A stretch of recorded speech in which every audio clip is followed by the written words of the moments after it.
దేవునికి సమస్త మహిమ ఘనత ప్రభావములు కలుగునుగాక. ఇప్పటి వరకు 6 మాటలయ్యాయి. చాలా ఓపికగా నీరసంగా కూర్చున్నారు. ఈ ఒక్క మాటతో ముగించబడుతుంది. 7వ మాటగా వాక్య భాగం చూసుకుందాం. లూకాసు సువార్త 23వ అధ్యాయము 44, 45, 46 వచనాలు. అప్పుడు రమారమి మధ్యాహ్నమాయెను. అది మొదలుకొని 3 గంటల వరకు ఆ దేశమంతటి మీద చీకటి కమ్మెను. సూర్యుడు అదృశ్యుడాయెను. గర్భాలయపు తెర నడిమికి చింగెను. అప్పుడు యేసు గొప్ప శబ్దముతో కేకవేసి, తండ్రి, నీ చేతికి నా ఆత్మను అప్పగించుకొనుచున్నానెను. ఆయన ఇలాగు చెప్పి ప్రాణము విడిచెను. చదవబడిన వాక్య భాగంలో 7వ మాటగా, తండ్రి, నీ చేతికి నా ఆత్మను అప్పగించుకొనుచున్నాను. మొదటి మాట మనము చూస్తే తండ్రితోనే మొదలు పెట్టాడు. ఆఖరి మాటగా ప్రవచనముగా కీర్తనలో రాయబడిన ప్రవచనాత్మకంగా ఆయన సెలవిస్తున్న మాట, తండ్రి, నీ చేతికి నా ఆత్మను అప్పగించుకొనుచున్నాను. తండ్రికి ఎందుకు ఈ మాట సెలవిస్తున్నాడంటే, తండ్రి సమస్త ప్రాణాత్మలకు ఆయన ఒక్కడే తండ్రి కదా. ఈ భూమి మీద నుంచి ఎవరైనా భూమిని విడిచి వెళ్ళిపోతున్నారంటే ఆయనకి తెలియకోకుండా ఎవరు భూమిని విడిచిపెట్టి వెళ్ళలేరు. తండ్రికి తెలిసే వారు భూమిని విడిచిపెట్టగలరు. అందుకే ఆయన ప్రవచనముగా తండ్రి పట్ల బాధ్యత కలిగి, తండ్రి పట్ల గౌరవము కలిగి ఆయన ఈ మాట సెలవిస్తున్నాడు. ఏమని చెప్తున్నాడు? తండ్రి, నీ చేతికి నా ఆత్మను అప్పగించుకొనుచున్నాను. ఎందుకంటే అప్పటి వరకు సమస్తం ఆయన నెరవేర్చాడు. భూమి మీదకి వచ్చి ఆయన చేయవలసిన కార్యము ప్రతిదీ కూడా ఆయన చేశాడు. తండ్రి అప్పగించిన బాధ్యతను ఆయన నెరవేర్చి ముగించాడు. ఇంకా భూమి మీద ఆయనకి పని లేదు కనుక ఆయన ఏమంటున్నాడు? నా ఆత్మను నీకు అప్పగించుకుంటున్నాను అని చెప్పి తన ప్రాణాన్ని విడిచిపెట్టాడు. ఇదే యేసు గురించి రాయబడిన మాట. కలిగి ఉన్నదేది ఆయన లేకుండా కలుగలేదు. ఎవరి గురించి? యేసు ప్రభు వారి గురించి. ఈ విశ్వము కావచ్చు, సృష్టి కావచ్చు, సృష్టిలో ఉన్న సమస్తము కావచ్చు, నీవైనా కావచ్చు, నేనైనా కావచ్చు, ప్రతిదీ కూడా ఆయన ఉంటుండగానే కలిగి ఉన్నది.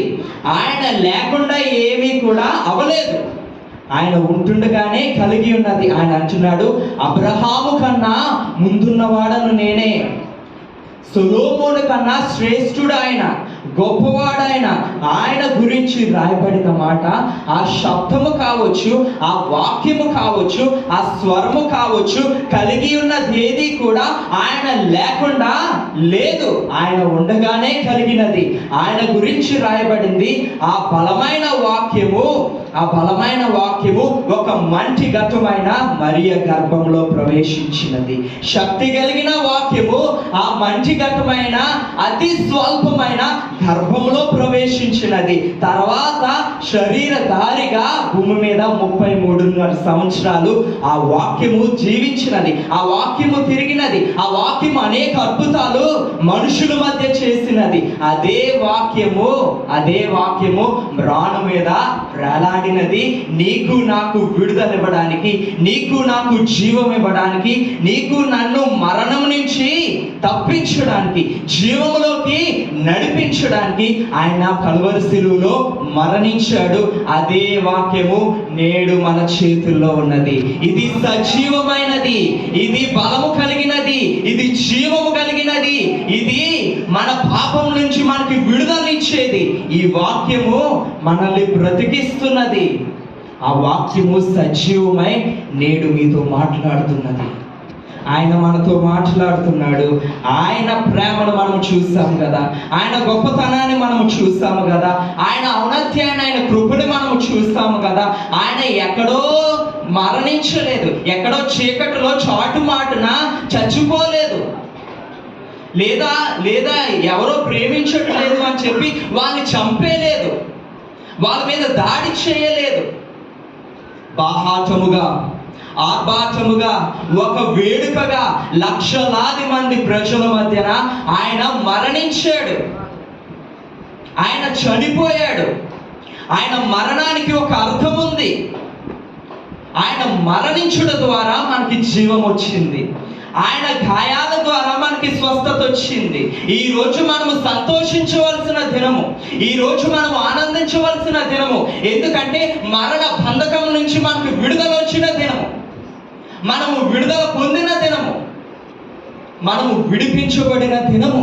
మన కొరకు ఒక నీతిమంతుడు రక్తము కార్చిన దినము, ఒక నీతిమంతుడు మరణించిన దినము. ఆయన వ్యభిచారుల కొరకు మరణించాడు, ఆయన జారుల కొరకు రక్తము కార్చాడు, ఆయన దొంగల కొరకు రక్తము కార్చాడు. ఆయన ఈ పాపిస్ట్ వాడిని ఆయన నా కొరకు కూడా, నీ కొరకు కూడా, నీ తరతరాలు కావచ్చు, నీ భూత వర్తమాన భవిష్యత్ కాలంలో, నీ ముందు తరము, నీ వెనక వచ్చు తరము కావచ్చు, ఆదాము మొదలుకొని భూమి అంతము వరకు పుట్టే ప్రతి మానవాని కొరకు కూడా ఆయన రక్తము కార్చాడు, విడుదల ప్రకటించాడు.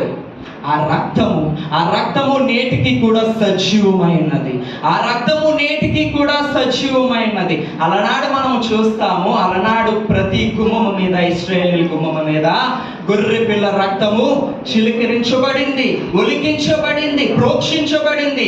ఈ రోజు అదే గొర్రె పిల్ల రక్తము నీ గుమ్మంలో ప్రోక్షించబడాలి, నీ జీవితంలో ఒలికించబడాలి, నీ కుటుంబం మీద చిలకరించబడాలి. ఆ రక్తము ద్వారానే విడుదల, ఆ రక్తము ద్వారానే క్షేమము, ఆ రక్తము ద్వారానే విమోచన, మరణము తప్పించుట ఆ రక్తము వలననే. ఆ రక్తము కింద మనం ఉన్నామా? ఆ రక్తము కింద నీ కుటుంబం ఉన్నదా? ఆ రక్తము కింద మన జీవితాలు ఉన్నాయా? ఆయన చనిపోయి మనకి జీవాన్ని ఇచ్చాడు కదా, ఆయన చనిపోయి మనకి రక్షణ ఇచ్చాడు, విమోచన ఇచ్చాడు. ప్రేమకి ఒక నిర్వచనాన్ని చూపించిన వాడు యేసుక్రీస్తు ప్రభువారే. ప్రతి రాజులు కావచ్చు, సామంతులు కావచ్చు, సామాన్యులు కావచ్చు, ధనవంతులు కావచ్చు, రాజ్యాధికారము చేసిన రాజులు కావచ్చు, ప్రతి మనుషుడు కూడా సిలువ ఎదుటికి వచ్చి సలాం పడుతున్నారు. ఎందుకంటే ఈ లోకంలో అటువంటి ప్రేమ ఎక్కడా కనబడలే. ప్రేమించేవారు అందాన్ని చూసి ప్రేమిస్తారు, ధనాన్ని చూసి ప్రేమిస్తారు. ఒకరోజు అందం పోతే వారి ప్రేమ వ్యర్థమైపోతుంది, ధనం పోతే వ్యర్థమైపోతుంది. కానీ పాపిని ప్రేమించిన వాడు ఎవరన్నా ఉన్నారా? అడుక్కుంటున్న వారిని ప్రేమించిన వారు ఎవరైనా ఉన్నారా? కుష్టి రోగుల్ని ప్రేమించిన వారు ఎవరైనా ఉన్నారా? నరహంతకుల్ని ప్రేమించిన వారు ఎవరైనా ఉన్నారా? నీకు బదులు నేను చచ్చిపోతానని చెప్పిన వారు ఎవరైనా ఉన్నారా? అది నిజమైన స్వచ్ఛమైన ప్రేమ. ఆ ప్రేమ ఈరోజు సెలవిస్తుంది, శాశ్వతమైన ప్రేమతో నేను నిన్ను ప్రేమించుచున్నాను గనుక విడువక నీ ఎడల కృప చూపుచున్నాను. ఈ లోక ప్రేమలన్నీ వ్యర్థమే, అదే శాశ్వతమైన ప్రేమ. ఆ ప్రేమ బాహాటముగా, ఊరేగింపుగా, వేడుకగా, లక్షలాది మంది ప్రజల ముందు దిగంబరిగా, వస్త్రహీనుడిగా. రాజీవ్ డానియల్ గారు అని ఒక గొప్ప సేవకుడు చెప్తాడు, ఆయన మరణించినప్పుడు ఎంతో వేదన చెందాడట. అధిక రక్తపోటుతో, విస్తారమైన బాధ, వేదన అనుభవిస్తూ, భరించలేని బాధతో ఆయన శరీరంలో 5428 గాయాలు అయిపోయి, గాయము లేని ప్రదేశం ఆయన శరీరంలో లేదు. శరీరం అంతా గాయమైపోయింది, వీపంతా దున్నబడింది, వీపు వెనకున్న ఎముకలు కనిపిస్తున్నాయి. వీపు వెనుకున్న ప్రతి ఆయన శరీరములో ఉన్న శరీరము మాంసము రాలిపోతా ఉంది, రక్తము కారిపోతా ఉంది. ఒక్క చుక్క రక్తము కూడా ఆయన శరీరంలో లేదు. ప్రతి రక్త బొట్టు నీ కొరకే కార్చాడు, నీ కొరకే చిందించాడు. ఇప్పుడు చెప్పవచ్చే మాట ఏమిటంటే, ఇంత గొప్ప రక్షణను నిర్లక్ష్యము చేసిన ఎడలా ఎలాగూ తప్పించుకోగలరు? రాబోవు ఉగ్రతను, రాబోవు ప్రమాదాన్ని, రాబోవు నరకాన్ని ఎలా తప్పించుకోగలరు? సమయం ఉండగానే సద్వినియోగం చేసుకోవాలి. ఇదే మిక్కిలి అనుకూలమైన సమయము. లోకము వెంబడ పరిగెడుతూ, లోకపు పోకడలో జీవిస్తూ, ఆయన ప్రేమను విస్మరిస్తూ, ఆయనను తృణీకరిస్తూ, పండగ రోజే క్రీస్తు గుర్తొచ్చే వారు అందరితో కూడా ప్రభు మాట్లాడుతున్నాడు. ఇంత గొప్ప రక్షణ నిర్లక్ష్యము చేస్తే మనం ఎలా తప్పించుకోగలం? ఏమి చేయాలంటే ఈ భూమి ఆకాశము గతించక ముందే, ఈ భూమిలో ఉన్న సమస్తము మిక్కుటమైన వేండ్రముతో లయము కాకముందే, మన పోకడకి ముందే, ఆయన రాకడకి ముందే మనం ఏం చేయాలి? మన సృష్టికర్తను స్మరణకు తెచ్చుకోవాలి. ఆయన మన కొరకు మరణించాడని, మనకి జీవాన్ని ప్రకటించాడని, రాబో ఉగ్రతను, రాబో రెండవ మరణాన్ని తప్పించగల సమర్థుడు ఆయన ఒక్కడేనని ఆయన ఎదుటికి వచ్చి మోకరించాలి. ఆయన ఎదుట మన జీవితాలు సమర్పించాలి. నన్ను తప్పించు, నా కుటుంబాన్ని రక్షించు, నా జీవితాన్ని మార్చు అని మన జీవితం ఆయనకి మనం అప్పగించుకున్నట్లయితే ఉగ్రత తప్పించబడతాం. ఎన్నో గుడ్ ఫ్రైడేలు చూస్తుంటాం, ఎన్నో ఈస్టర్లు చూస్తుంటాం. ఎందుకు దేవుడు నీకు అవకాశం ఇచ్చాడో చెప్పనా? నాకంటే గనులు, నాకంటే అధికులు, నాకంటే భక్తి పరువులు ఈ రోజు వాళ్ళు లేరు భూమి మీద, కానీ మనకెందుకు అవకాశం ఇచ్చాడంటే ఇప్పటికన్నా మారుతామని, ఇప్పటికైనా ఆయనని మనము అంగీకరిస్తామని. దేవుడి కొద్ది మాటలు దీవించి ఆశీర్వదించునుగాక. ఆమేన్.